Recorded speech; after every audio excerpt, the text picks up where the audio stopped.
What's up, everybody? Welcome back to another episode of Lights Out.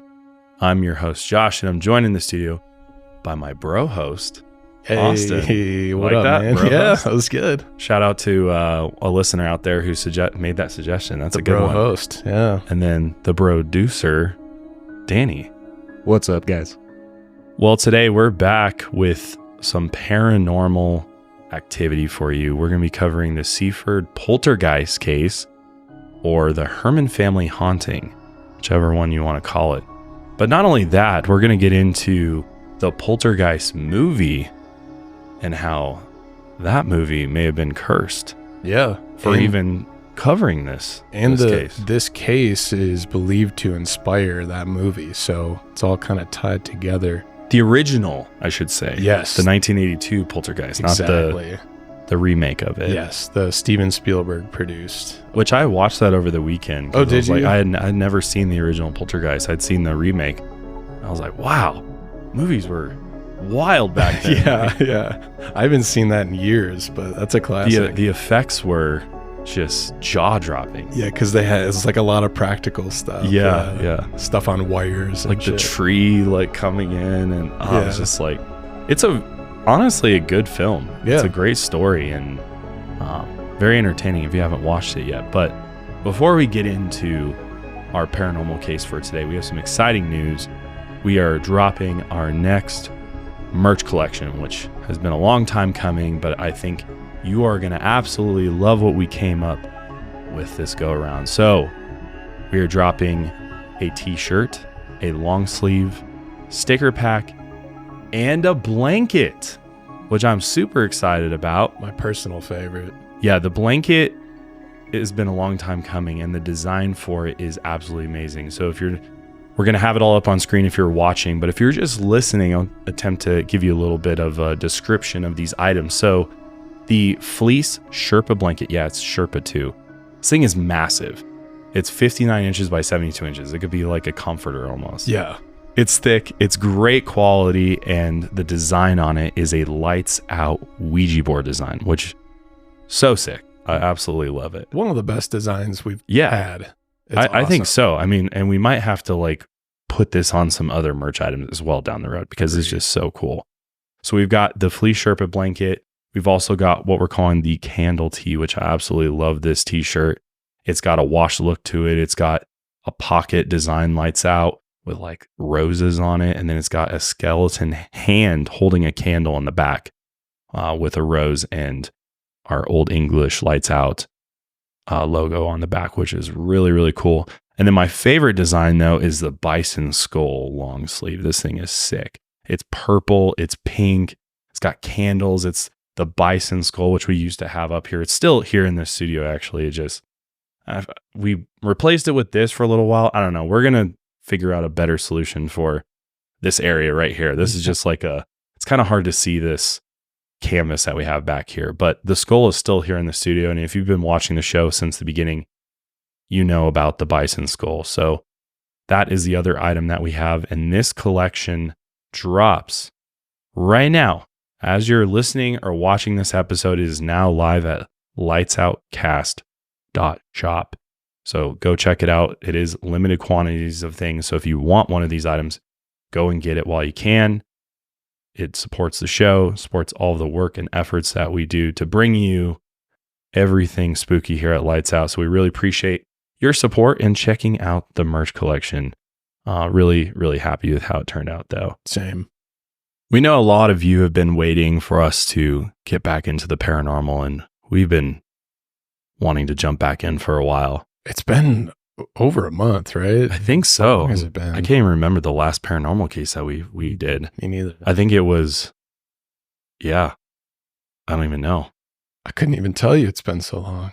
Well, it's about damn time. And I know many of you out there, started watching or listening to the show because of the paranormal topics that we cover. And I just want to let everybody know that going forward, we're going to try to mix it up a little bit more.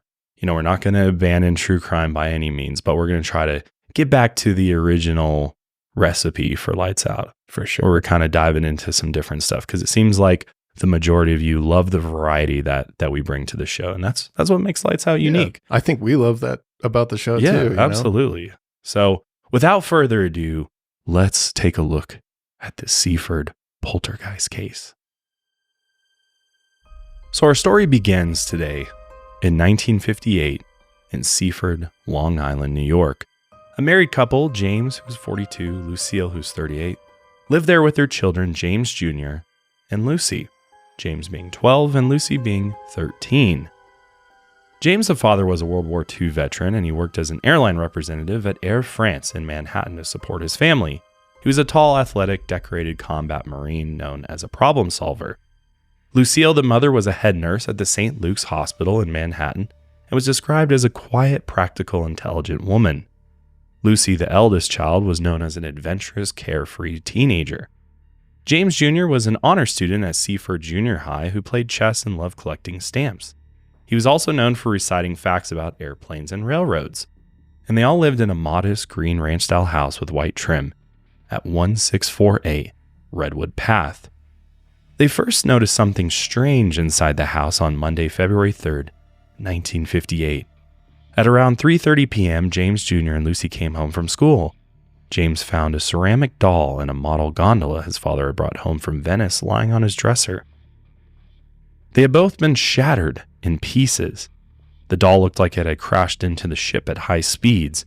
He thought it was odd, but he shrugged it off. Maybe the doll had just fallen off the shelf directly onto the ship. Then the two children heard a pop, a tap, and a dripping noise. Lucille then discovered a small vial of holy water on her dresser. Its cap had been removed and its water had been spilled all over. For the next 45 minutes or so, the children kept hearing the popping noises as bottles across the house began blowing their lids. Twist-off caps and corks shot towards the ceilings. 6 different bottles in 4 different rooms, and liquid spilled everywhere. We're talking nail polish remover, peroxide, rubbing alcohol, liquid starch, bleach, and of course, holy water. Mrs. Herrmann came to see what was going on. She and the children walked around witnessing the disasters as the bottles popped their tops. She then called her husband at work telling him what was going on at home, but he didn't believe her. He figured there must be some rational explanation, which can you imagine getting that call? Hey, honey, all the bottles in the house are busting their caps and nobody's touching them. Like, what?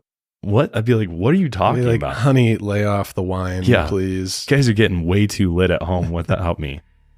So right after the phone call, a half-gallon of bleach that had been sitting on a shelf inside a cardboard box smashed to the floor, not far from where James and his mother were standing. Oh, that sucks, man. Nobody likes bleach getting everywhere. Well, once James Sr. got home from work around 7 p.m. that night, he took a look around, but nothing seemed out of the ordinary. They all thought that maybe the bottles popped because of strange atmospheric activity or a change in temperature, perhaps. Either way, they all went to bed after cleaning up the house. I don't know, man. If I witnessed that, I'd be like, what the hell's going on here? Something, yeah, right? I wouldn't be just like, well, let's clean it up and go to bed. Very, very strange. But a few days passed without any further incidents. But that Thursday, February 6th, around 3:30 p.m., guess what? More bottles were popping and falling to the floor. On Friday, it happened again at the exact same time. Only Lucille and her children witnessed it, though. James Sr. didn't see for himself what was really going on until the next day. And that's when he watched as the bottles began popping. We're talking starch, medications, wine, ammonia, shampoo, antacid medicine, paint thinner, perfume, and ink bottles all mysteriously popped. At around 10:30 a.m., James Sr. stood in the hallway near the bathroom doorway. He was observing his son because he thought James Jr. might have been behind everything. James Sr. later said, quote, "I happen to be known as a very hard-headed person. I always want to know a cause and effect, and everything has to be physical as far as I'm concerned." It's a very military way of putting it. Yeah. James Jr. stood brushing his teeth at the sink. What happened next sent James Sr. into a panic. He was so worried that he later called the police.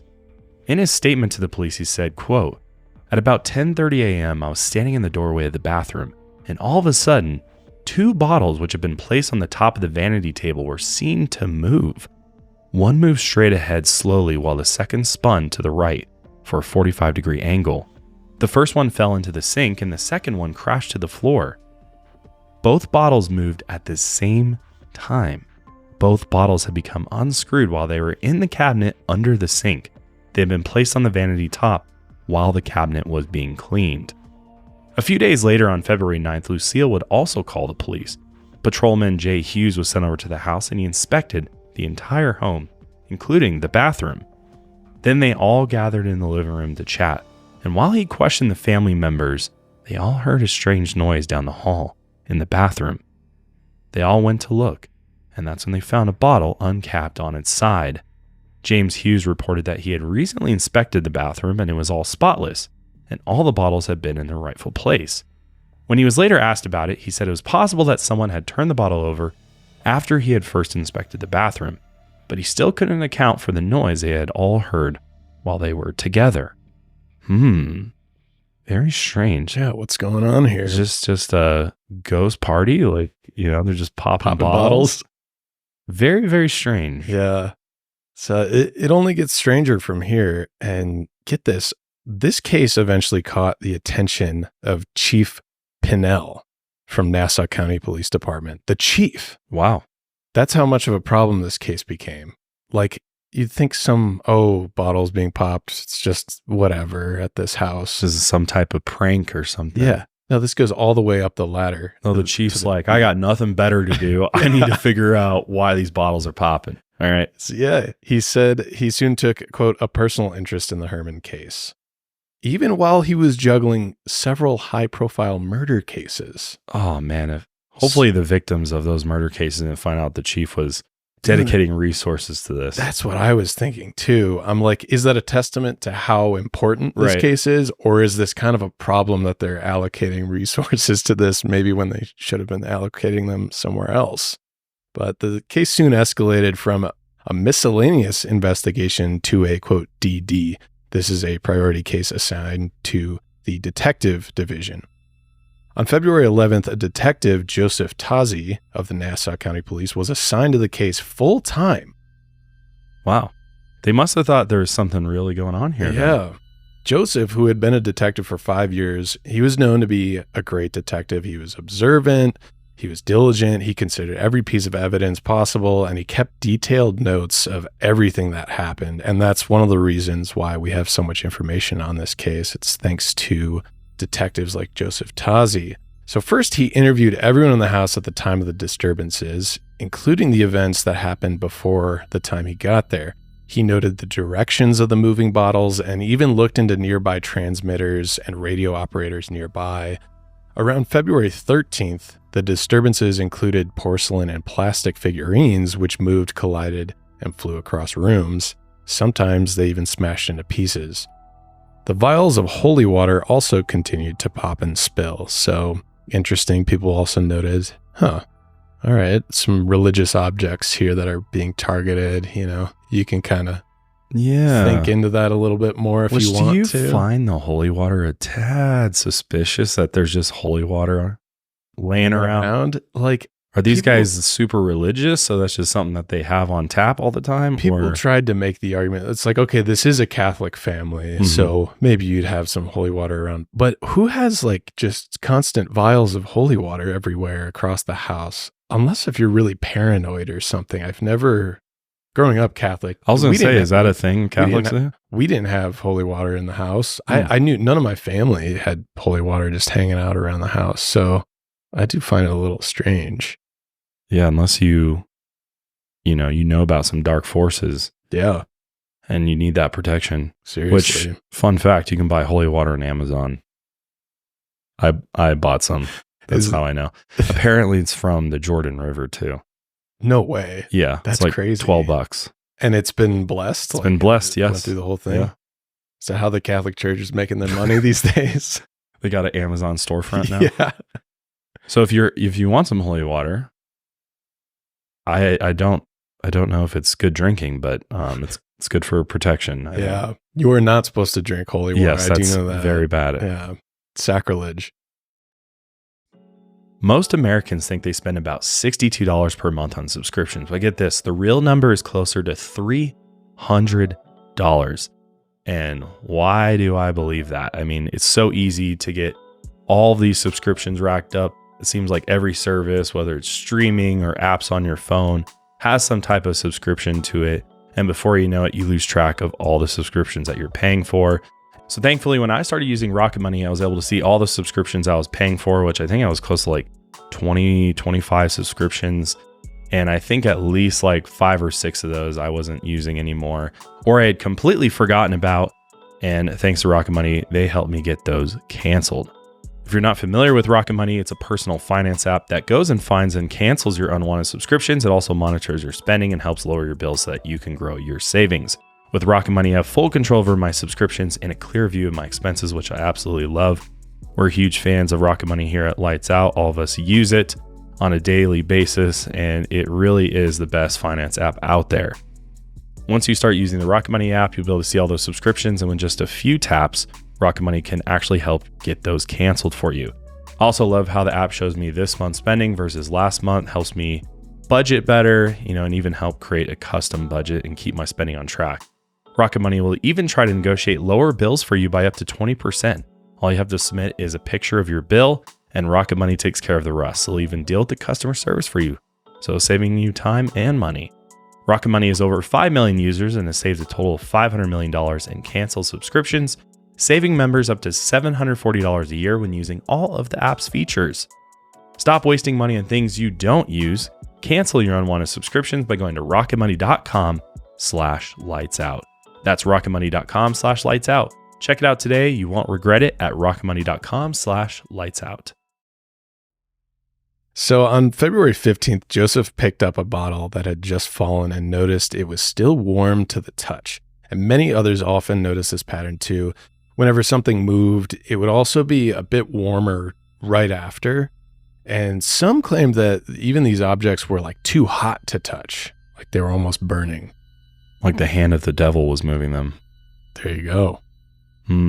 Soon, some extended family members also visited the house, to support the family, but I'm sure out of curiosity, they also just wanted to go hang out and try and see something. But one family member watched an untouched glass bowl fall from a telephone bench to the floor. Then James Jr. and Lucy's cousin, Marie Murtha, also visited the house that day, and she had been sitting in the living room with her two cousins when they all saw that a picture on the TV was flashing and flickering. There was also weird, strange noises coming through it. And then all three of them witnessed a porcelain figurine begin to, quote, wiggle. It then flew about 2 feet in total toward the television set, and it fell a few inches in front of the screen. And when it hit the ground, the noise was so loud that Marie was surprised it didn't shatter on impact. Damn, this would scare you. Yeah. It'd be terrifying. This is getting real quick. So Joseph, the detective, later questioned her, and he implied that the children were somehow behind all this. But Marie insisted that none of them had been close enough to touch the figurine. So by February 17th, the family was so worried that they contacted their local priest. This was Father William McLeod. He was from St. William the Abbot Church, which I think is over in New Jersey. The Herrmanns were staunch Catholics. They went to church every single Sunday, but the strange activity had actually caused so much commotion, they missed church that Sunday. Worried about the family, Father McLeod came and blessed the home. He sprinkled holy water in each of the rooms, and he said a prayer. He said, quote, "O Heavenly Father, Almighty God, we humbly beseech thee to bless and sanctify this house, and may the angels of thy light dwell within the walls." Amen. That's powerful. Wow.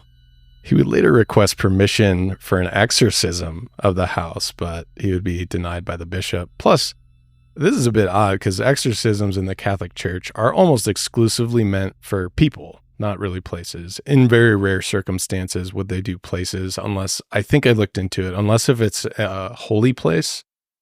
Like if they think there's a possession or manifestation in a church or something like that, they would do that. But very rarely do they do places. It's mostly always for people. Yeah. Or you can find a rogue priest who... True. He's a bit outside the box. Who's outside the box, doesn't care about that approval from the Vatican. That's very true. Go do it for you. Yeah.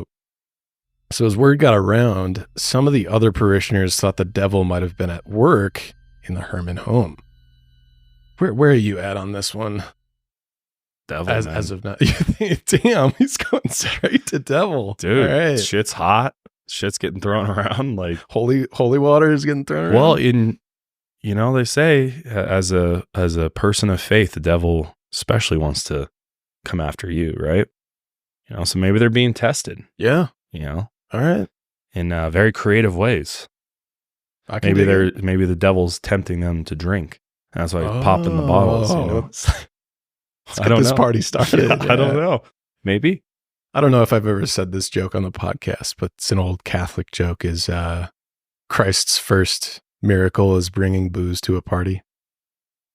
I think that's just like a good religious joke. I mean, that could be applied. Yeah. Anyone who follows the New Testament, I guess, because his first, is water to wine for the wedding. Yeah. So maybe it's Jesus trying to get this party started. There's a twist. Yeah. But a few days later, on February 20th, several more incidents plagued the family that really couldn't be explained. And here's how the police records described what happened. I think these police records are very fascinating because, I don't know, knowing James Sr., knowing police officers, people kind of just want to get down to business here. And honestly, probably the police officers are like, when the hell can I get out of here? Let's just wrap this up and solve it, right? We got bigger fish to fry. So here's what the police report says, quote, at about 21:45 hours, which is 9:45 p.m., Mrs. Herrmann was on the phone in the dining room. James was right next to her and Lucille was in the bedroom. James was putting his books away and there was a bottle of ink on the south side of the table. A very loud pop was heard and the ink bottle lost its screw top and the bottle left the table in a northeasterly direction. The bottle landed in the living room and the ink spilled on the chair, floor, and wallpaper on the north side of the front door.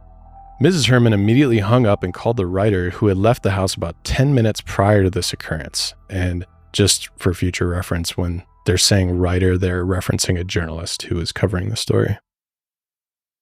I feel bad for this family. They just have to do so much cleaning. Yeah. It's like bleach and ink everywhere. Like, God, that sucks. Well, the police report continues on to say when the writer arrived, it was learned that as soon as Mrs. Herrmann called, she had taken the two children with her into the hallway to await the arrival of the writer. At about 9:50 p.m., while the children were with her, a loud noise was again heard in the living room. All three of them went into the room and found the male figurine had again left the end table, and it had again flown through the air for about 10 feet and again hit the desk about 6 inches to the east of where it had hit the first time. On this occurrence, the only noise heard was when the figurine hit the desk and broke into many pieces and fell to the floor. At this time, the only appliance running was the oil burner, and no one was in the room. It was also noted that the three Herrmann family members had been standing at the end of the hall near the bathroom, out of sight of the contents when the crash came. They were all facing one another, so couldn't have been them. They weren't there.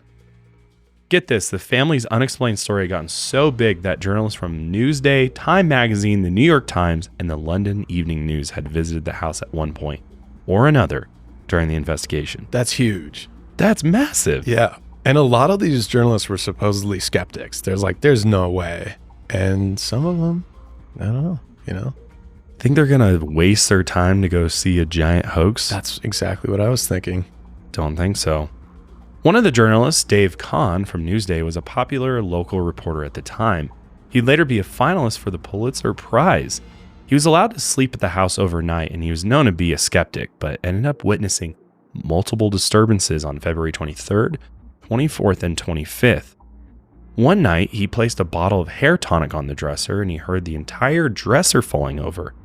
As it hit the ground, the sound was abnormally loud, and a rumble continued to echo through the house. He also heard the noise of a lamp falling to the floor in the parents' bedroom. This was also heard by an investigator and police sergeant, B. McConnell. Another journalist, John Gold from the London Evening News, visited the house on March 4th. He also saw and heard similar disturbances when the family members were not in the rooms. More witnesses, including a physicist, Robert E. Zeider, visited on February 24th. He heard an 80-pound bookcase being turned upside down, and he also saw a picture fall off a bedroom wall. Another journalist saw a flash bulb rise slowly from a table and bounce against the wall 12 feet away. As news reports spread, the Herrmanns began receiving countless letters in the mail. Most of them were recommendations on how to deal with the disturbances, but none of the advice found in the letters helped. Others recommended opening their house for paid tours. They're like, cash in on this, man. Yeah.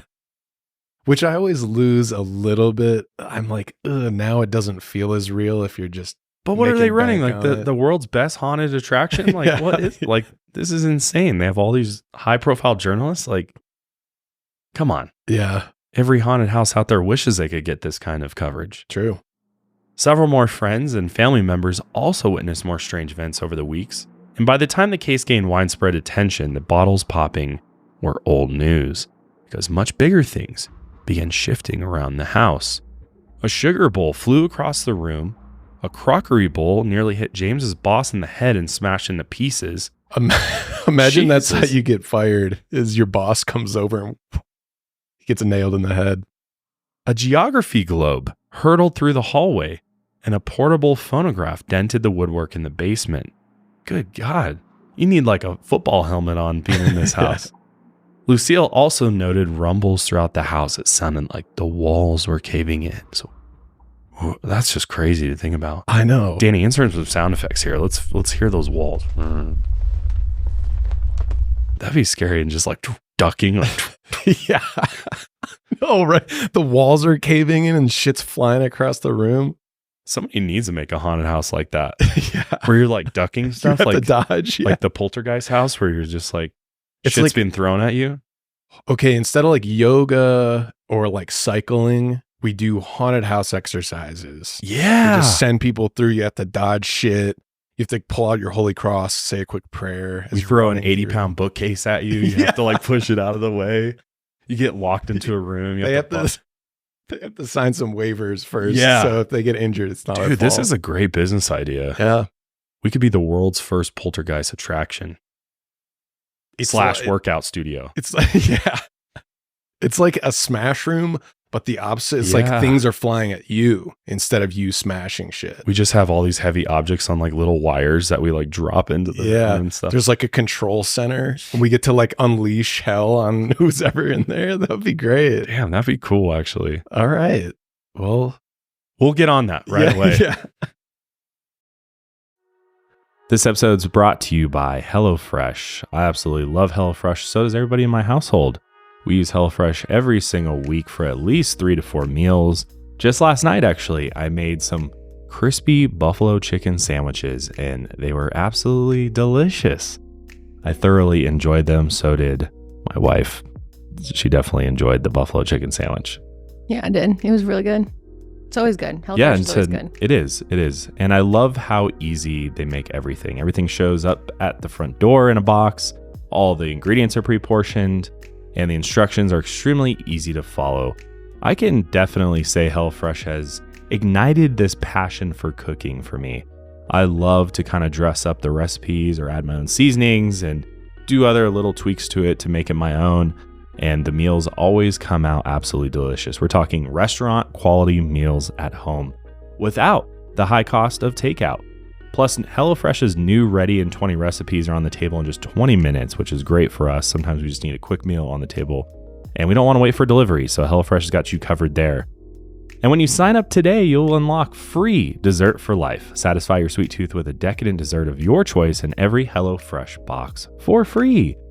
So go to HelloFresh.com/lightsoutsweet for a free dessert for life. 1 dessert item per box while subscription is active. That's free dessert for life at HelloFresh.com/lightsoutsweet. Some noted that the objects were often religious. Again, especially the holy water, or tied to Americana and U.S. history.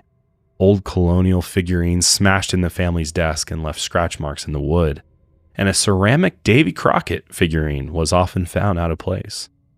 A glass centerpiece also constantly moved, and the activity even broke one of Mrs. Herrmann's favorite bird sculptures. There's even a picture of her holding her broken bird sculpture. It's so she looks sad. Some also claim they could hear strange voices coming through the television set. The picture would flicker and scramble out of focus at times. Although we are talking about a very, very old television set. This is not your OLED Samsung TV here. Yeah. This is one of those old tube TVs that weigh 8 million pounds. Yep. That you have to like turn the dial to like turn the channels. Yep. The rabbit ears antennas on it. My next door neighbor growing up, Mrs. Grady, she lived to be 102. She still had her TV set from like 1960. Those are cool, honestly. Yeah. And she always had it at max volume because she was hard of hearing. So whenever we were playing outside, you could just hear fucking TV blasting. Yeah. God. Well, the activity seemed to get more violent as time went on. And on 4 separate occasions, the family moved out, staying with friends and relatives for a total of 6 nights. Investigators would end up recording a total of 67 incidents over the weeks, and it seemed like there was no end in sight. So, some of you might be thinking, oh, this is a classic poltergeist activity story here. And we've covered poltergeists here before, but here's a little refresher on our classic standard poltergeist. The word comes from the German words poltern, meaning to make noise or rumble, and Geist, which means ghost or spirit.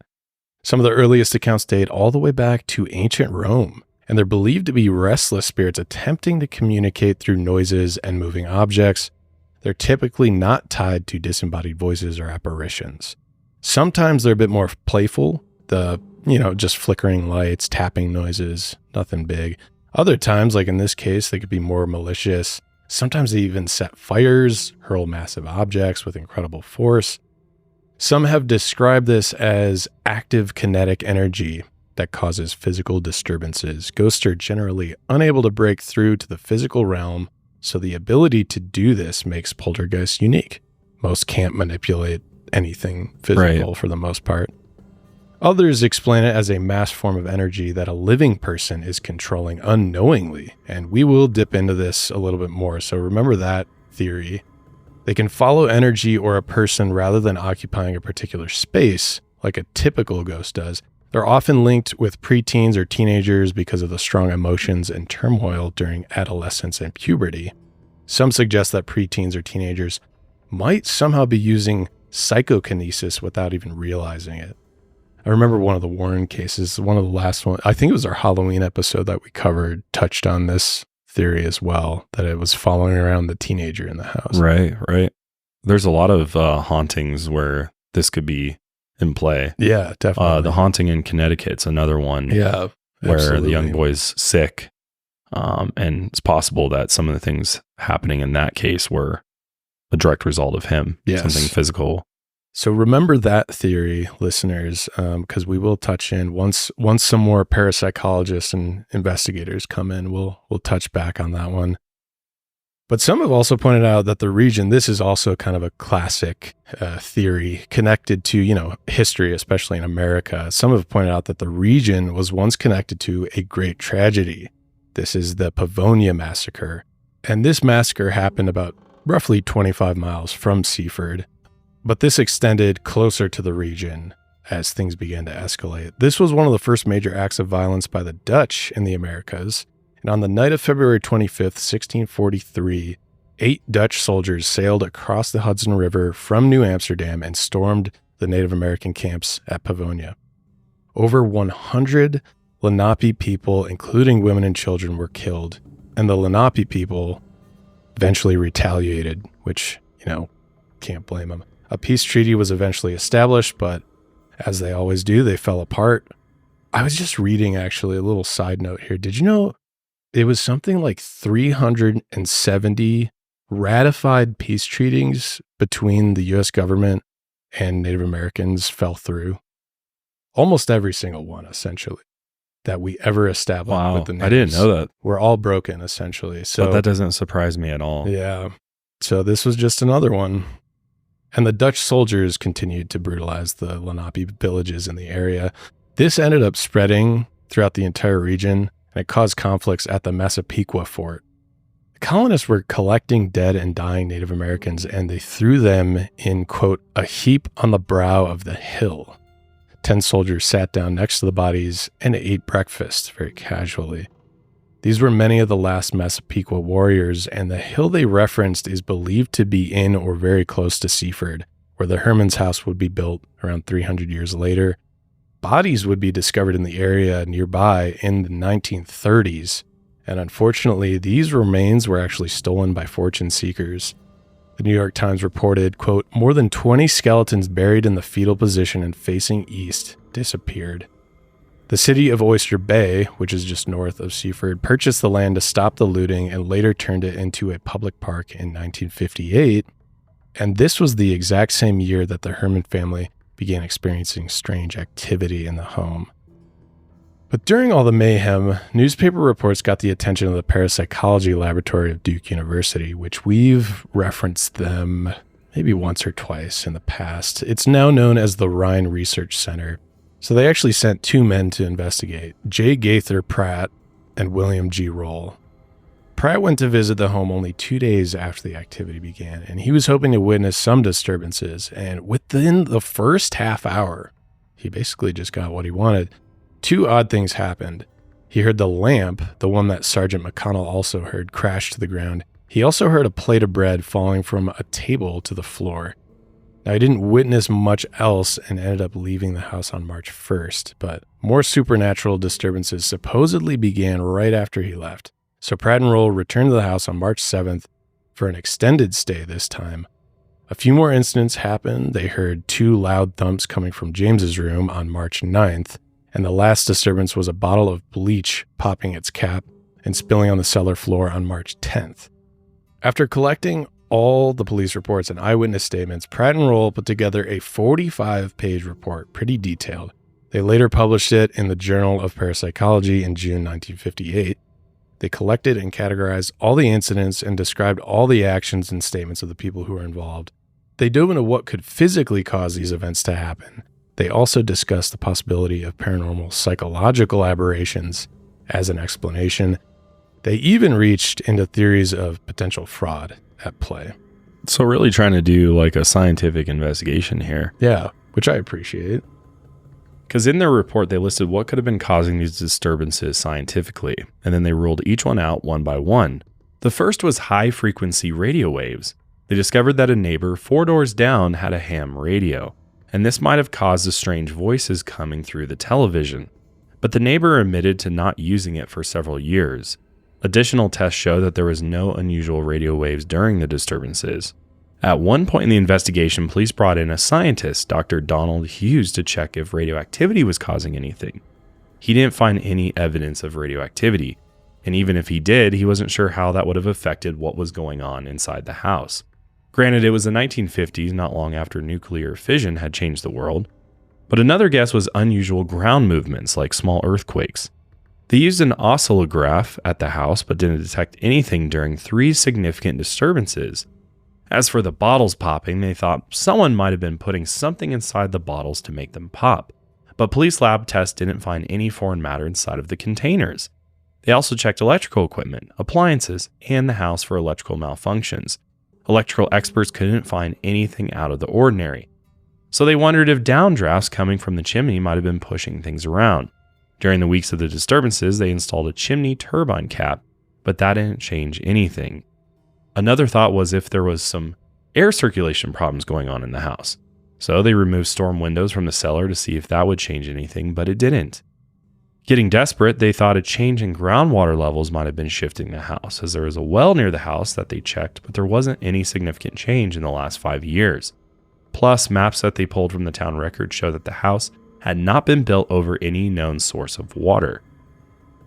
They even inspected the foundation of the house, but the building was deemed structurally sound. The local building department said, quote, top to bottom, the house had only normal settling cracks in the basement floor. We looked at all the beams in the cellar, the concrete in the foundation, the rafters in the attic to see if we could find any defect that might give us a clue.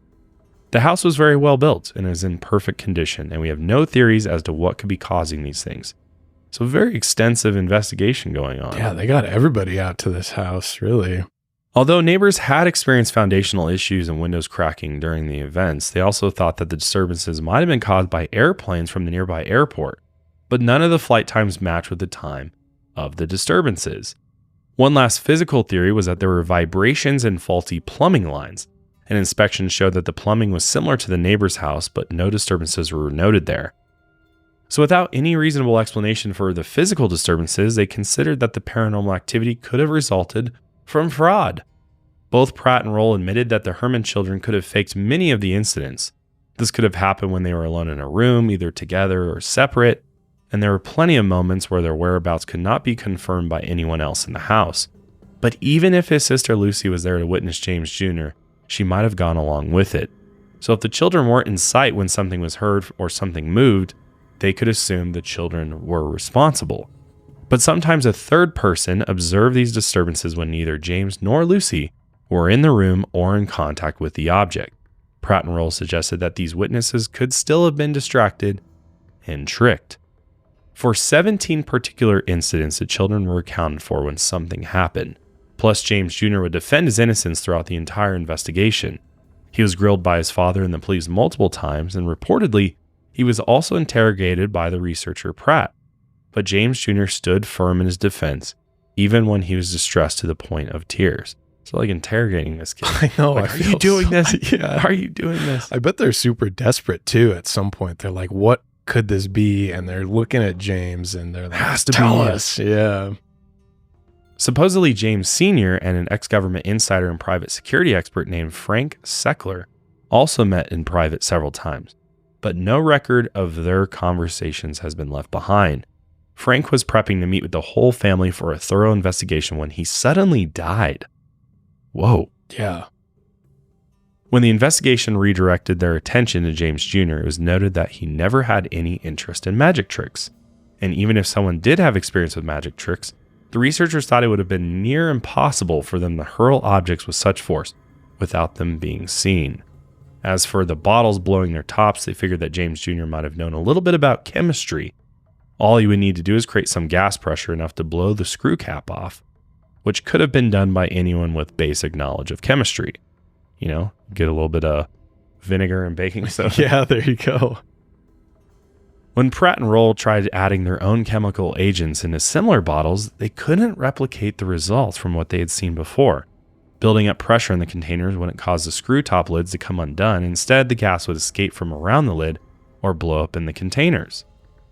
One last theory of fraud was that the family invented the entire story and everything that had happened. The problem with that theory was that many of the disturbances were witnessed by non-family members, including independent journalists. Some were even noted to be, quote, skeptical about parapsychological interpretations. Plus, why would the family call the police and get them to investigate if this was just them fucking around? Like, you could be charged with a crime. Like, there's probably some type of crime for this. Obstruction of justice. Something like you're falsifying a report, even at the very least. Just wasting resources here. And I mean, that's a good question, right? Because it's like, I think if people want to scam people, yeah, maybe convincing police officers is a good way to do it. But wouldn't you just reach out to the Warrens, or, you know, you reach out to like a medium to come to your house to kind of exacerbate what you've seen? Yeah. You know, if that was the real scam at play. But calling the police seems like something serious enough. You're scared enough that something's going on that's serious, you know? Unless you really are trying to maybe they get the police involved, then that will get the media involved. Yeah. Because we've seen, I mean, it's not impossible for the police to get scammed or fall for a hoax. It happens all the time. True. Just thinking of Balloon Boy. Oh, yeah. You know, like there's a perfect example. True. Of, it happens. You know, trying to get fame for all the wrong reasons and by creating a hoax. So it's possible. Yeah. Can't completely rule it out. And we're also not sure what these police officers and detectives' opinions on the paranormal is. Because what if they already kind of believed and they went into this house and then they were kind of just sold on it immediately because they wanted to see what. Or they go to the same church and they have the same beliefs. And so they're kind of worried that there's some type of demonic infestation here. Yeah. So they're genuinely concerned about the family's well-being. Because, I mean, last thing the police want is for something to happen to them. And, you know, they're there to protect, and they're trying to figure out how do we protect them from this. So I don't know. Still a big question mark. In the end, out of all the eyewitnesses, researchers, and investigators for the case, none of them found any actual evidence that pointed to fraud.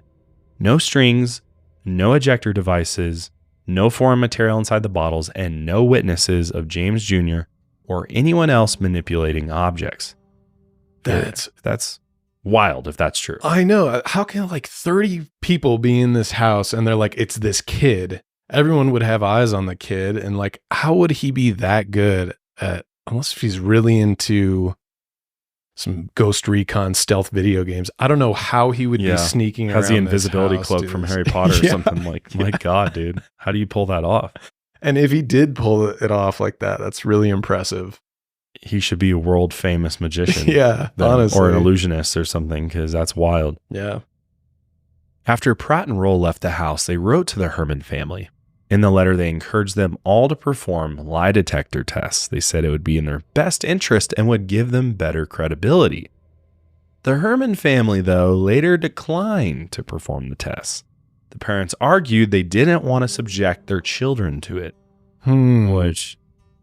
skeptical Danny over there is like, there we go.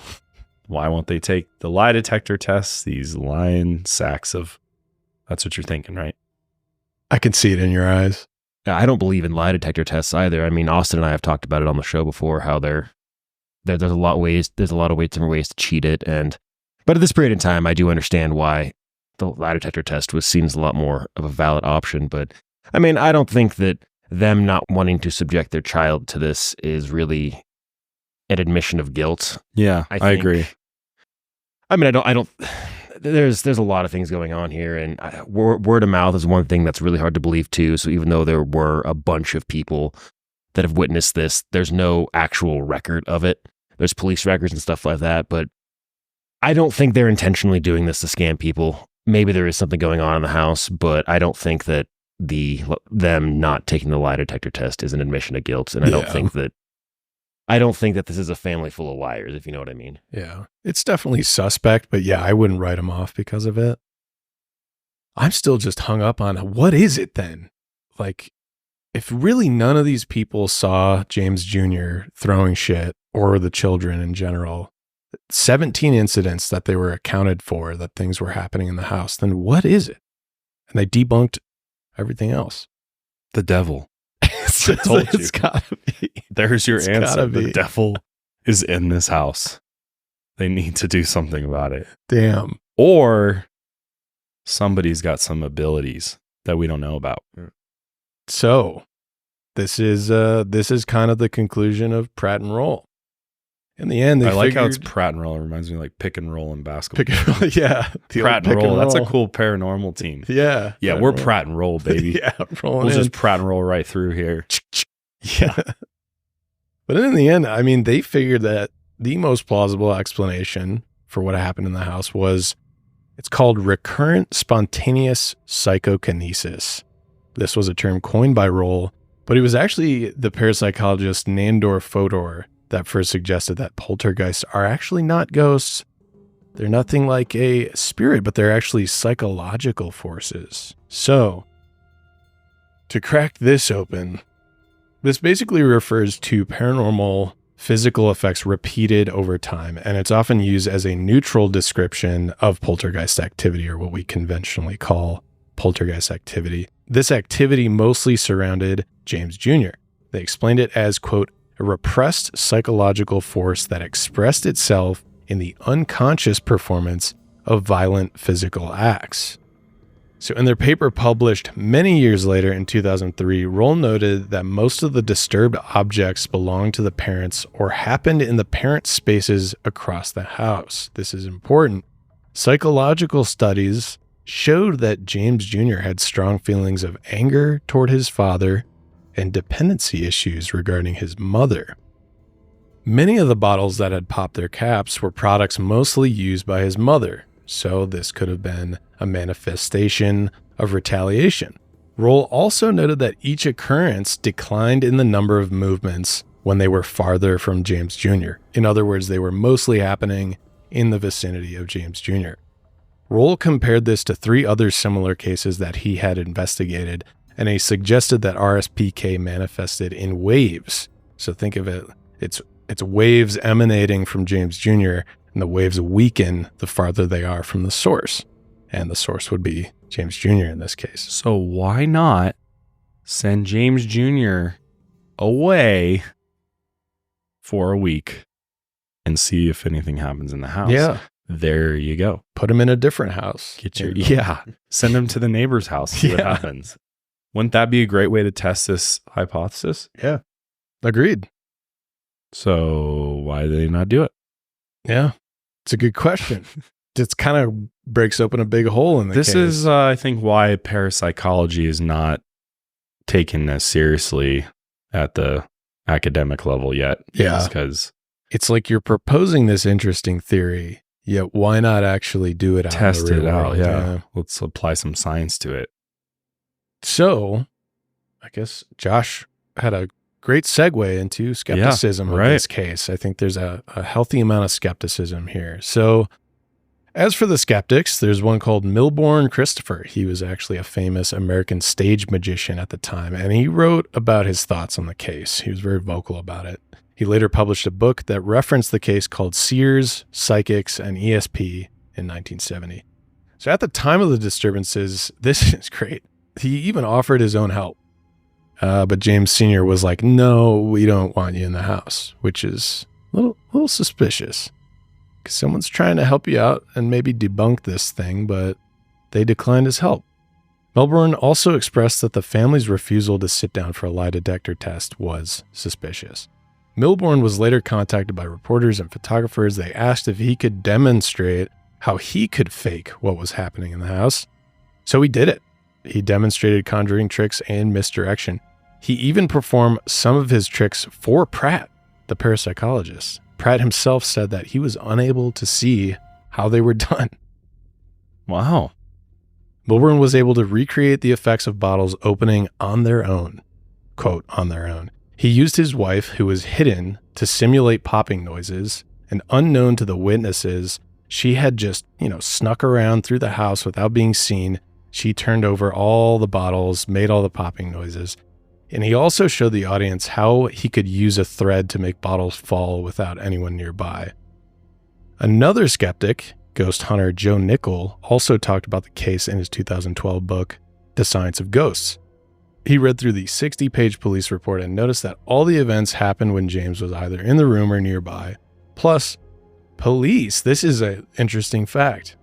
Police had dusted certain objects with a powder that would later show up under ultraviolet light so you could see if someone's handprint had been on there. Joe claimed that the perpetrator must have known to avoid these objects with the powder because none of the objects that were dusted ever moved. What? So basically... That makes sense at all. So basically, if James Jr. is watching the police dust these objects... He's skipping like, those? I'm not going to touch those then. Hmm. So he's pinning it on James Jr. most likely being behind everything. Which that would be, man, if James Jr. was behind everything, that he must be a sneaky little dude. Yeah. If he's convincing all these adults. Where did he learn how to do this? And why? Yeah. And they noted he never had any interest in magic tricks, but. Wow. They really don't know their kid then. What is going on? Like, you don't even know that your kid is capable of doing this? Maybe that's why he resented his parents. Yeah. God. Well, eventually the Herrmanns tried to get back to a normal life and they stopped allowing visitors into their home. The house still stands today on Redwood Path, but the Herrmanns no longer live there. Lucy, their daughter, went on to marry and settle down in Sherrill, New York, taking the last name Patricia. Her son later became an NFL football coach, Matt Patricia. Isn't that crazy? That's wild. He coached the Lions, and they did awful for the years he coached. But isn't that wild? He's a terrible coach. But that's cool? interesting. Wow, I had no idea. Yeah. James Herrmann hoped that the family would one day have a more accurate explanation for what was happening in their home, and he might have never got the answer he was looking for. Joe Tozzi, the detective who first investigated the case, went on to have a 50-year career. He also became the chief of police in Colleyville, Texas. At one point, he mentioned the Herrmann family case again and said, quote, "The file is still open." William Roll later viewed the strange events in 1958 as, quote, the dividing line between old and new poltergeists. Whether you believe it was true paranormal event or not, the Seaford incident was one of the most discussed and publicized poltergeist events of the 1900s. The case boosted the career of parapsychologists Pratt and Roll, and they went on to study several more cases similar to the Seaford Poltergeist over the next few decades, which maybe we'll get into.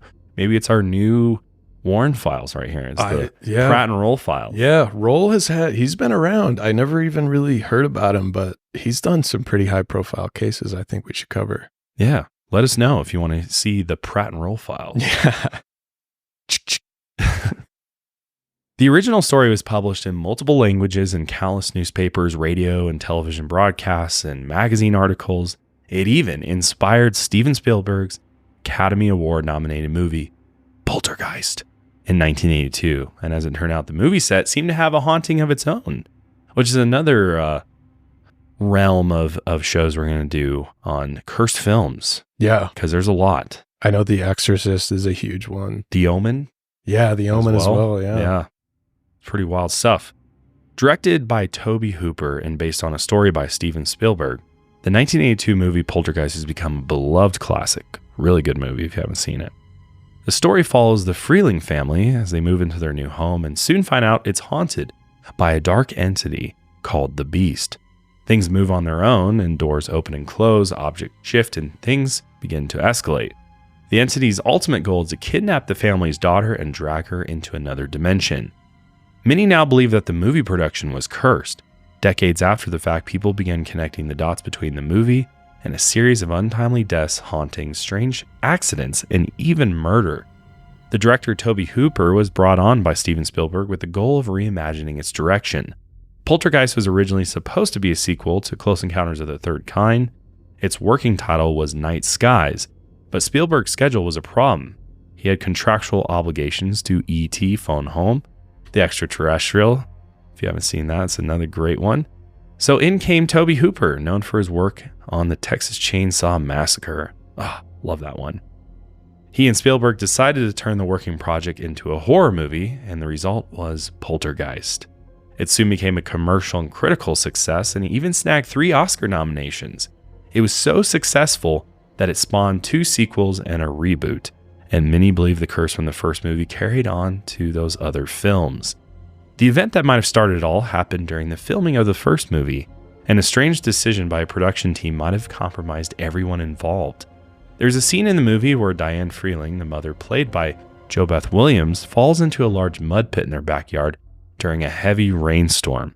The pit was an unfinished swimming pool still under construction, and in the muddy water, Diane struggles to get free, and a series of skeletons emerge from the muddy water and try to pull her deeper in. Jo Beth later said, quote, I assumed they were prop skeletons made out of plastic or rubber, but I found out later, as did the whole crew, that they were using real human skeletons, and I think everybody got real creeped out by that idea. According to Jo Beth, the production bought real skeleton sets from a scientific research group, and the crew claimed that the fake realistic skeletons would have been more expensive to make. So they just bought real human remains instead. They're like, perfect. It's crazy if true. Yeah. Which these claims by Jo Beth have never been verified, but many believe that the use of human remains is why the original set became cursed. She also claimed that her apartment became haunted after filming the movie. She claimed one of the walls kept moving on its own, but she kept telling herself it was only when the entrance door opened and closed. In another scene of the movie, the entity known as the Beast possesses Robbie Freeling's clown toy in his bedroom. The classic love scene. The clown. Yeah. If you're listening, you should Google search a picture of the clown. Yeah. It's the scariest thing. Although I will say the clown in the remake's pretty creepy too. Yeah, absolutely. Yeah. Who hates clowns? You guys hate clowns? I am okay. Yeah.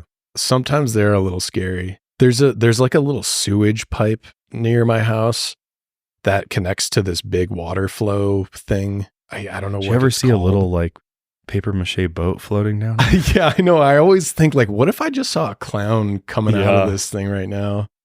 But were you ever scared of clowns, Danny? When I was a kid, I wasn't terrified of clowns, but then someone told me about It, and I watched It, the original one, obviously not the remake, and that terrified me to no end. Oh, And I bet. I wouldn't even go near storm drains for like a year and a half. Yeah. But as an adult, no, clowns don't bother me at all. Yeah. This, do you get scared by clowns? I'm still scared of clowns. Yeah. They're weird, man. They are They're weird. I mean, even the clowns at the circus, like when I was a teenager, I'd be like, did they like do background checks on these guys? Like, I'm just Probably like, not. no offense to anybody out there that's a clown. And I know there's lots of good people that are clowns, but I don't know. Just some suspicious about clowns. Yeah. I do respect them. It's a very unconventional job. And I think it'd be hard to do full time. So I don't know. Mad respect if you're like, I'm going to be Yeah, a clown. true. That's, you're It's going a against the grain. whole community in Yeah. art form, Yeah. the clowndom, or whatever they call it. The clowndom. I do know that this scene, though, was spoofed. It's funny because I saw I think it's Scary Movie 2. Could be wrong. But this scene was actually spoofed in that movie.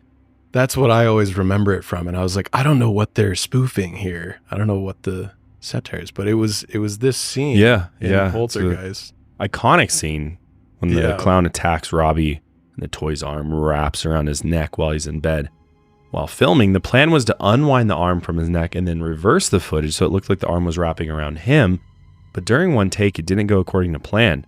Oliver Robbins, the actor who played young Robbie, later described the near-death accident. He said, the way they shot this sequence, they didn't really have the special effects the way they do today. So the clown doll had this extended arm and they had me act backward. The contraption got caught around my neck. Steven saw that and probably in the video assist, and he pulled me away from it. Who knows what might have happened otherwise. Damn. That's scary. Another near-death experience within the Poltergeist cast would happen a few years later, and it happened to the actor Richard Lawson, who played Dr. Ryan Mitchell. Which, fun fact, he's also Beyonce's stepfather. Yeah. That's one probably none of us knew about. No. Cool connection, though. Almost a decade after the movie premiered, Richard boarded U.S. Air Flight 405 in March 1992 during a blistering snowstorm. The flight was from New York City to Cleveland. He found his seat and buckled in, but at the last moment, a ticket attendant recognized him. After giving them his autograph, they upgraded him to first class. Some of the passengers felt uneasy about the flight. The crew spent a while de-icing the plane that had already been delayed. Once they were finally clear for takeoff, it became obvious they were definitely not clear for takeoff. Because the plane gained speed and tried to take off, but bounced several times on the tarmac. That's terrifying. So terrifying. I think about that a lot whenever we're like landing or taking off. Like, what if it bounces? God, I was on a Frontier flight, and the landing that this pilot did was almost like bouncing. Oh, God. It was just like boom, like like went down too fast, and it was just like kind of jarring. We were like, terrifying. my God. Also, I had a plane that was delayed for like 9 hours because they were de-icing it because this crazy snowstorm came in Michigan. And I was so uneasy about it. I'm like, how are they're like waiting for the weather to pass out and they're de-icing the plane for so long. It just puts everyone on edge. Yeah. Like, this Like, is not what a if good it's sign. not enough? Yeah. Yeah, that's scary. So on this particular flight, after it bounced several times on the tarmac, there was a screeching sound of metal and tearing. Light began to fill the windows, and when the plane finally got into the air, it began to flip. And then the plane snapped and smashed into the bay. Within seconds, it was twisted metal, fuel, and fire all around them, sinking into the bay. Richard was still alive, and he thought he had accidentally swallowed some fuel because it was difficult to breathe, but he still managed to claw his way out of the wreckage. Flames surrounded the passengers that survived, but unfortunately, of the 51 people on board, 27 passengers died. And if Richard had been sitting in his original seat in coach, he most likely would have been the 28th.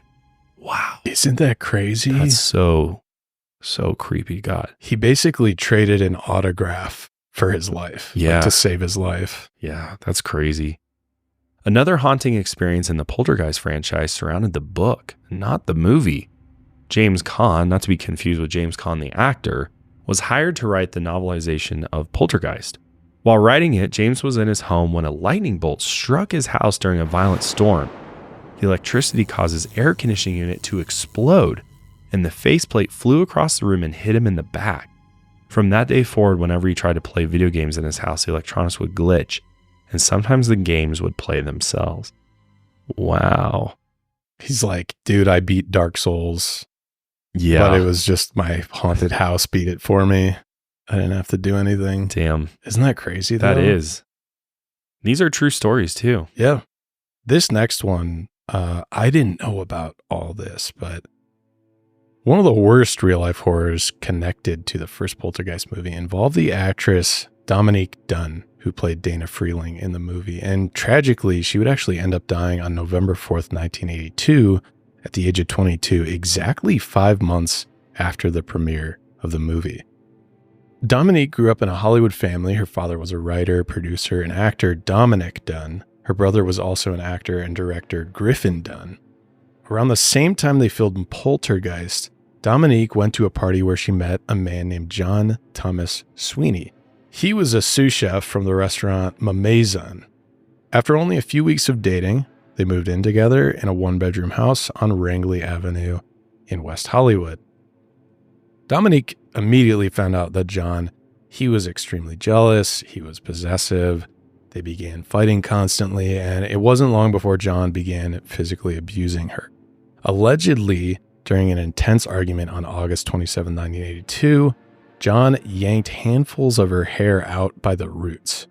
Dominique then fled to her mother's house for safety, and John followed her there and began banging on the windows and doors, demanding to be let in. Dominique's mother threatened to call the police, so he fled. Unfortunately, a few days later, Dominique returned to the house in West Hollywood, and they basically just picked up right where they left off. Within a month, another argument broke out on September 26, 1982. John grabbed Dominique by the throat and threw her to the floor. After straddling her, he then began strangling her. A friend of Dominique's, who had been crashing at their house, heard, quote, loud gagging sounds. She ran to the room and stopped John. Later that night, Dominique told her friend that John had tried to kill her, but John overheard the conversation and denied it. Then he demanded that Dominique come back to bed. Instead, the friend helped Dominique sneak out through the bathroom window, but John heard Dominique start the car engine outside. He then ran out of the house and jumped on the hood of the car while it was still moving. Dominique slammed on the brakes and stopped long enough for John to get off the hood. She then sped off before he could do anything else. This is a terrifying man we're dealing with here. Again, she went to stay at her mother's house for a few days. She also stayed with a friend for a little while. She ended up calling John and finally broke up with him. They agreed he would leave the house and she could go back to it. And the first thing she did was changing all the locks, which was a good call. She finally thought she was free from that toxic, terrible relationship, but John would soon return. And on October 30th, 1982, the night before Halloween, Dominique was inside her home. She had invited actor David Packer over to rehearse some lines for the miniseries V. At some point that night, Dominique called one of her friends on the phone. John had gotten the operator to interrupt their conversation. Dominique told her friend, quote, "Oh God, it's Sweeney. Let me get him off the phone." 10 minutes later, John showed up to the house. At first, Dominique only spoke to him through the front door to be safe, but John convinced her to come out, sit and talk with him out on the front porch. Meanwhile, David Packer was still inside, and it was rumored that he tried to drown out the conversation by actually playing the Poltergeist soundtrack that she had gotten from the movie. But even above the sound of the music, he heard their argument break out on the porch. David then heard smacking noises, 2 screams, and a thud. He scrambled to the home phone and immediately called the police. For some reason, he was informed that Dominique's address was out of the jurisdiction of the emergency services he called, which is strange. David then frantically called a friend and told him that if he was found dead, John Sweeney was the killer. So fearing he would run into John, David tried to sneak out through the back entrance, but he spotted John in some bushes nearby. He was kneeling over Dominique. John then screamed at David, telling him to call the police. A few minutes later, squad cars finally rolled up to the house. Officers found John in the driveway with his hands in the air. He said, quote, "I killed my girlfriend and I tried to kill myself." Dominique was found lying on the ground beside him, and John was immediately arrested and charged with attempted murder. And the reason it was only attempted murder was because Dominique was still alive but unresponsive. The ambulance transported her to Cedars-Sinai Medical Center in LA, where they placed her on life support. Unfortunately, she would never regain consciousness. Over the next few days, doctors performed a series of brain scans. They revealed that due to oxygen deprivation, Dominique had no brain activity. On November 4th, 1982, her parents consented to take her off of life support. Her kidneys and heart were then donated to transplant recipients. After her death, the attempted murder charges against John were dropped, and they upped the charges to first-degree murder. He pleaded not guilty and later testified that he and Dominique had argued, but he could not remember what happened after. He claimed that he could only remember being on top of her with his hands around her neck. John was also later charged with assault with intent to do great bodily harm. During a preliminary hearing, he admitted that he and Dominique had a physical altercation on September 26, 1982. This was the day before she filmed an episode of The Hill Street Blues. Dominique had shown up to the shoot that day with visible bruises on her face and body. John still denied assaulting her, and he claimed that she got the bruises when he tried to prevent her from leaving their home. That piece of shit. Yeah. I know. And he's so stupid. He's like, I didn't assault her. I tried to stop her from, physically tried to stop her from leaving the home. That is assault, my guy. Yeah. Dumbass. First-degree murder charges were later dropped to second-degree murder due to insufficient evidence. On September 21st, 1983, after 8 days of deliberation, the jury acquitted John Sweeney of second-degree murder. Instead, they found him guilty of a lesser charge, voluntary manslaughter. He was also convicted of misdemeanor assault for the altercation on September 26th.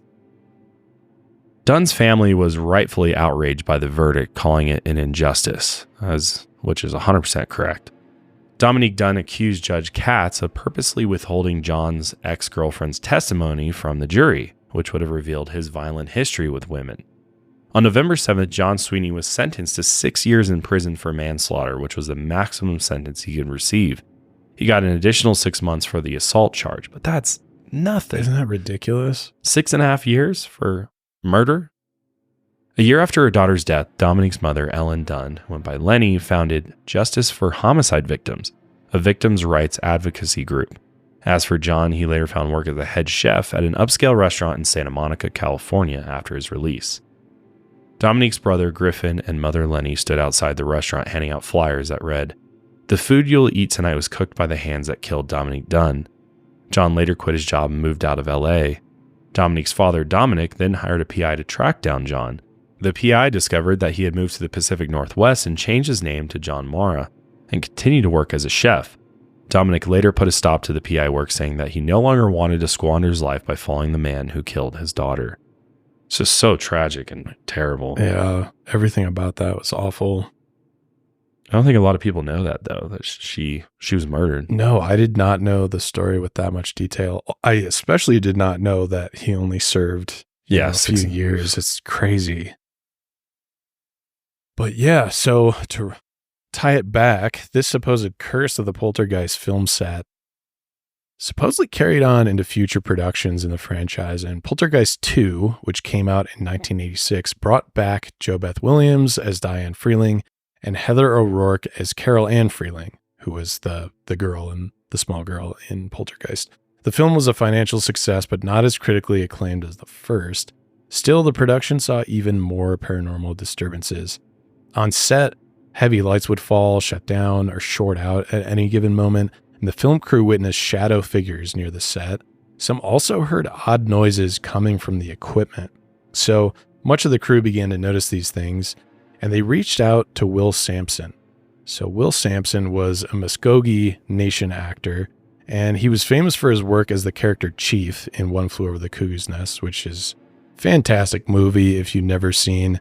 Chief doesn't even say anything for the most part, but I love his role in that movie. And in Poltergeist 2, he played a shaman named Taylor, and Will was also a shaman in real life. So after the Poltergeist 2 crew mentioned their concerns to him, Taylor agreed to perform a cleansing ritual on set. From then on, production continued as normal, and they were able to wrap up the shoot on schedule. But only 1 year later, on June 3rd, 1987, Will Sampson died. He was only 53 years old. He had suffered from a chronic illness known as scleroderma, and it's a degenerative condition that affected his lungs, heart, and skin. And during his lengthy illness, he lost over 100 pounds and ended up having to undergo a heart and lung transplant. After the surgeries, he unfortunately passed away due to post-operative kidney failure. And he, unfortunately, is not the only one. Another actor in Poltergeist 2, Julian Beck, would also die months before the second movie's release. Julian played Reverend Henry Kane, an evil preacher who he looks terrifying in the movie. He had been diagnosed with stomach cancer in 1983, and he died only 2 years later on September 14th, 1985, at Mount Sinai Hospital in New York City. He was only 60 years old. Then Poltergeist 3 came out in June 1988. The actress Zelda Rubinstein reprised her role. She had a small role as a medium named Tajina Barons in the first movie, and she reprised her role as a lead character in the third one.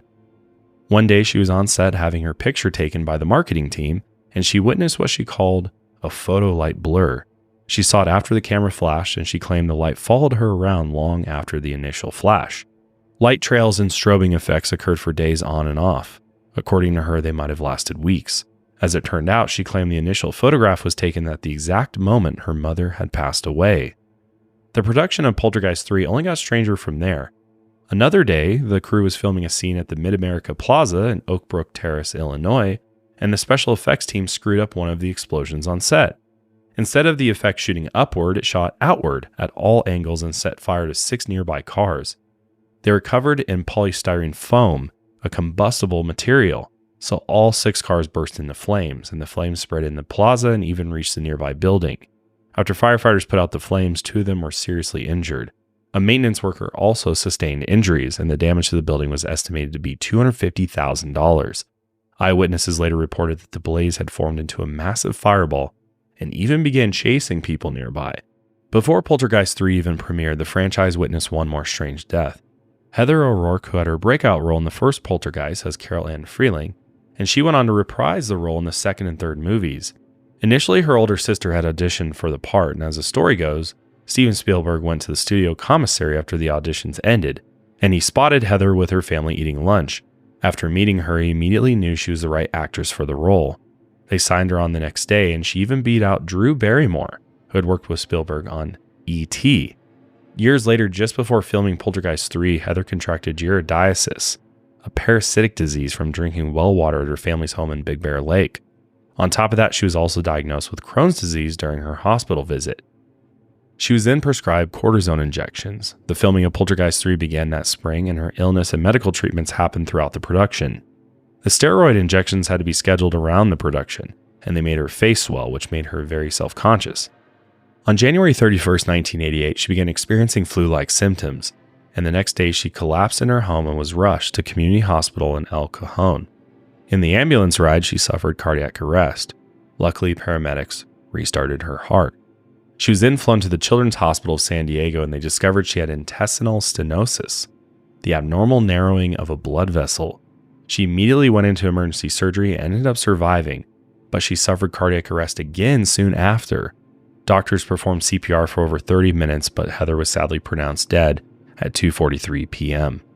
Her death was ruled congenital stenosis of the intestine complicated by septic shock.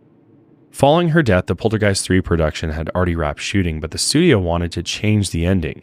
Director Gary Sherman did not want to complete reshoots of the film out of respect for Heather, but the studio ended up pressuring him. The entire ending was reshot in March 1988 using a stand-in for Heather, and the film ended up receiving negative reviews from critics and was a disappointment at the box office. The franchise went on to have one last film, the Poltergeist reboot, which also had one last haunting. Gil Keenan, who directed the reboot in 2015, claimed he was haunted by a spirit while making the film. In a Reddit AMA, he said, quote, "The location of the house during shooting I chose because it had a strange and unnecessary feel that the houses of this particular community were built around, and we found throughout the production that we had a persistent and repeated equipment failures only on that strange plot of land. During production, equipment would turn on and off, and GPS signals for their drones would cut out, and camera batteries would drain." Gil and the crew eventually discovered that the house they rented for the set was haunted by a female spirit wearing all black. And within the first few days of filming there, the homeowner confirmed they had witnessed a spirit and had been waiting for them to experience something at the property. Oh man, I think it is cursed. Jesus. Back to back to back, really. Yeah, this whole concept of horror movies being cursed is very interesting to me. Yeah. And I mean, Is it the people or is it the film? Who the hell knows? I mean, if they did use real human remains, that is one concerning. Yeah. I mean, From just a health standpoint. Yeah. And also, like, I don't know how I would feel. And whose loved ones are these that Exactly. are giving consent for their... I guess if you donate your body to science, then... You might end up on a film set. You might end up on a film set. Yeah. Oh, man. But yeah, that's a slew. I didn't realize. I mean, I've heard that I've heard that Poltergeist was cursed. I didn't realize the sheer number of terrible things that happened to all the people that worked on this, though. Well, it's kind of like the Macbeth curse. I've never heard of that. You haven't heard of that? Is it all the like adaptations of Macbeth have something weird? Mm-hmm. Maybe we'll put that one on the list too. Mm-hmm. The Curse of Macbeth. It's actually referenced as the Scottish plague. Yeah. It's said that even just saying Macbeth will cause bad things. Damn. Yeah. Well, don't say it on here. Yeah. We don't need any of that. And doesn't Macbeth, it features the witches too, right? Mhm. Like right at the beginning. Well, there you have it. This was like a twofer today. Yeah. You get a Two-story cranberry. buy one Poltergeist case, get a curse film for free. Yeah. And supposedly there's another case out there that people also reference as the inspiration for Poltergeist called I think it's called Black Hope Horror. Oh, Someone wrote a book about it. I think it's based in Texas, but we did this one as the inspiration for Poltergeist, but maybe we cover Black Hope Horror sometime in the future. I know that's a big story. Yeah, that's to it as been well. requested quite a bit. Has it? Definitely. Yeah. Let us know what else you want to see in the paranormal realm or cursed films realm, because there's a lot, and we're always looking for more, for sure. But yeah, hopefully you enjoyed this episode of Lights Out. We sure did. I think it was a nice change of pace for us, and Back to the very paranormal. enjoyable. Yeah. Oh, where'd you come from? God, dude, she creeps up on us sometimes, even though she's back there. Well, hopefully you enjoyed it. Let us know in the comments what you think about the Seaford Poltergeist. You think it was all a hoax at the end of the day? You think it was just Junior running around doing crazy magic tricks and illusions? Like, come on. What do you think? If you had to guess. I think there's something going on. Could some of it been exaggerated? I think sometimes what happens is there's some unexplained activity going on, and then when they catch wind of that, they're like, oh, well, let's kind of sensationalize it a little bit. And maybe there was some trickery going on here. Although the whole police thing is very interesting to me, unless these are just like the world's dumbest cops that like fell for the shit, you know? They're just like, I don't know. Again, I think everybody's like, where's the video? Where's the pic? Always. I didn't set up a camera in this house and capture any of this. Supposedly there is archival footage out there. It's just buried beneath the Empire State Building in a vault with like 60 security guards surrounding it. It's always like impossible to attain. Yeah, and you would think if this is real, it would just be, here's the truth, and it would be accessible to everybody. But yeah, I don't know. I don't know about that one. It seems like, the evidence, they're like, oh, there's no evidence of fraud. We haven't found physical evidence of fraud. But I'm like, well, show me the physical evidence of the shit happening. Yeah. Like, it's just, there's like no evidence, and it's just theories at the end of the day. Well, you think the police would be out there like snapping photos and taking video of this to try to figure out what's going on, or, you know, charge somebody for wasting their resources here. Yeah. Like, seriously. what the hell? Seriously. At least write this family a bill, you know, for time wasted. I mean, the chief of police even left his office to come. Yeah. We had a Check this one detective out. on this case full time. Yeah. There were murders There's going a on. poor victim out there whose case wasn't being investigated because he was sitting at this house watching bowls move around. dodging figurines. Yeah. Yeah, I don't know, man. This one can kind of go either way, I think. Yeah. I think a majority of people are going to be like, this is a bunch of bullshit. Big old hoax. But you never know. Could have been a little bit of both. sometimes it's a little bit of both. Yeah. And like you said, what if it started as something, but then you get, 50 people coming through the house and, some people are just trying to egg it on and get the story flowing a little more. But like, what do you got to gain from that? Did they get a big payday from this? Right. That's a good question. I don't know. What does this really do for them? Really nothing. As far as the house tours that they were doing, like the family themselves, I mean, they did profit off of it for a little bit, but yeah, I don't know. Well, yeah. What's the motive here? Yeah. Unless the parents are really that disconnected from their kids that their kids are just like pulling pranks on them all day. And right. But that'd be like, they're the best pranksters ever. Where's the MTV deal for these guys? Like they should have their own show. Like if he's really YouTubers. Yeah, seriously. Yeah. Cause like, I don't know, man. And that's what's hard with this is it was a different time too. True. Cause I think some people would be like, well, why doesn't this happen today? How come we haven't had a poltergeist case in 2024 or in the 2000s? Is there a famous poltergeist case from the 2000s? Yeah. Maybe that's like this, where it's like shit flying around. Like it seems like it all died. I should pull, maybe for our next paranormal episode, I'll do a little bit more research on like if there are studies done or surveys done on how susceptible people are to believing in this. And I wonder how that fluctuates throughout the years. And people were more religious, I feel like, back then too. Yeah. I don't think that's a coincidence. So I think that does play into these cases a lot of times, is that there's like this there's a predisposition to something demonic going on. Yeah. Our belief in demons has gone down. We need to bring it back. Our godless society has left demons behind. Right. The paranormal's leaving us as well. Yeah. Yeah, I don't know, man. It's a weird one. It's hard to say. But we want to know your thoughts, as always, in the comments below if you're watching on YouTube. And hit that subscribe button for us. Like, we work hard on this stuff. Just slap that. It makes Danny gets a giggle. He starts giggling every time someone subscribes. So he's just laughing uncontrollably at his desk is what we're looking for. So, that's how we'll know. The subscribers are going up. Yeah, please help me. So, yeah, follow us if you're on Spotify or Apple Podcasts. We greatly appreciate it. But we'll see you guys next time. And also, go get some merch, man. Get that blanket. There's only a few blankets out there, so we don't know if we'll ever have another blanket again. So this is your one chance to be warm. I've snuggled it. I've wrapped myself in it, and I love it. You can wrap yourself. You can wrap your dog in it. You can wrap your dog, your significant other, and yourself in it. There's enough room. It's that big. It's great for camping. It's great for cozying up on the couch to watch an episode or, watch your favorite horror movie. It will be the talk of the town. Let me tell you, it's that cool. So lights out, cast.shop. Get it while you can. We'll see you guys next time. Lights out, everybody.